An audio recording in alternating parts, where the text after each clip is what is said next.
នេះគឺជាយន្តហោះបបាំងកាយរបស់សហរដ្ឋអាមេរិកដែលលឿនជាងគេនៅលើពិភពលោកតែម្ដងវាគឺជាប្រភេទយន្តហោះស៊ើបយន្តការមួយវាមានឈ្មោះថា Lockheed SR-71 Blackbird គឺជាបក្សីខ្មៅប្រចាំសហរដ្ឋអាមេរិកតែម្ដងវាមានសមត្ថភាពខ្ពស់ខ្លាំងមែនទែនអាចកាត់ផ្តាច់ប្រព័ន្ធរ៉ាដាគ្រប់ប្រទេសនៅលើសកលលោកតែម្ដងដោយវាហោះចូលទៅក្នុងដែនដីរបស់ប្រទេសគេដោយគ្មានប្រទេសណាមួយដឹងថាវាហោះចូលក្នុងដែនដីរបស់ប្រទេសគេឡើយទាំងអស់នេះដោយសារបច្ចេកវិទ្យារបស់វាគឺទំនើបខ្លាំងមែនទែនដែលបំពាក់នៅល្បឿនលឿនបំផុតដែលមិនធ្លាប់មាននៅលើពិភពលោកតែម្ដងសូម្បីតែកញ្ជ្រួតមីស៊ីលក៏មិនអាចចាប់ប្រព័ន្ធរបស់យន្តហោះនេះបានឡើយដោយសារតែវាមានល្បឿនខ្លាំងមែនទែនវាលឿនជាងសម្លេង3ដងឯណោះអតិបរមារបស់វាអាចហោះចន្លោះល្បឿនក្នុង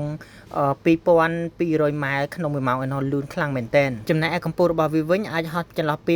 85000 feet ឯណោះគឺថាខ្ពស់ខ្លាំងមែនទែនសូម្បីតែល្បឿនកញ្ជ្រួតមីស៊ីលក៏មិនអាចចាប់ល្បឿនវាបានឡើយចំណែកឯតួរបស់វាវិញគេរចនាឡើងពីទីនិយមចំនួន